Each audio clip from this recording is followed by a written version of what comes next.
Pemirsa, pemerintah sebenarnya bisa saja menjawab keresahan buruh selama ini. Syaratnya, pemerintah benar-benar melaksanakan program yang sudah direncanakan dengan baik, termasuk proyek-proyek padat karya seperti pembangunan pembangkit listrik.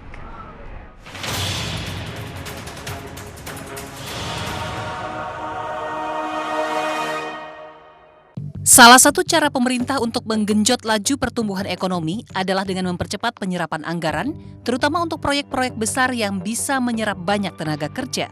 Namun hingga hampir 1 tahun pemerintahan Joko Widodo berlangsung, rencana-rencana besar itu banyak yang belum dilaksanakan dengan berbagai alasan. Proyek pembangkit listrik 35.000 megawatt misalnya. Benar, secara fungsi Kementerian SDM yang sektor yang bertanggung jawab, tapi nyata betul bahwa peran dari kementerian atau sektor lain sangat penting. Misalnya tadi soal tanah pasti kita tergantung pada support dari Pak Ferry gitu ya. Soal ada beberapa wilayah yang harus memasuki wilayah kehutanan atau daerah hutan lindung, itu tentu harus mendapatkan endorsement dari Menteri Kehutanan. Memang betul sekali ada satu aspek koordinasi yang sangat kompleks. Menko Maritim yang baru Rizal Ramli langsung mengkritik dan akan melakukan revisi terhadap proyek pemerintah yang salah satunya adalah pembangkit listrik 35.000 megawatt karena sulit direalisasikan. Apalagi pembangunan listrik 10.000 megawatt pada pemerintahan Susilo Bambang Yudhoyono juga belum terlaksana sepenuhnya. Ya, karena memang salah satu yang dikeluhkan oleh masyarakat adalah target-target yang dicanangkan oleh Kabinet Jokowi JK ini super optimistis.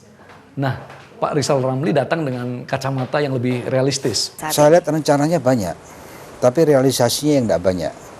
Kita ingin bangun 35.000 megawatt ya untuk power plant, termasuk PLTU dan sebagainya. Tapi proses untuk satu investor supaya bisa terlibat ya di dalam situ dan sebagainya lamanya luar biasa. Ya kita banyak orang pintar, rencananya macam-macam dan sebagainya. Secara logika ini bisa membantu ya menggeliatkan ekonomi, tapi diimplementasi kita lemah. Padahal untuk memiliki satu ekonomi yang sehat kan bukan rencana, tapi realisasi. Itu yang kita butuhkan. Pemerintah sudah mempunyai komitmen untuk meningkatkan ruang fiskal, meningkatkan anggaran untuk infrastruktur. Tetapi ketika anggaran ini tak kunjung terserap, tak kunjung dilaksanakan, maka yang nggak ada efeknya untuk memberikan stimulus terhadap pertumbuhan ekonomi.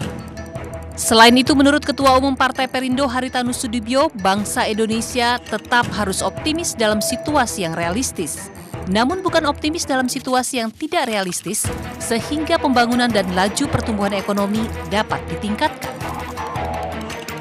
Tim Liputan MNC Media melaporkan.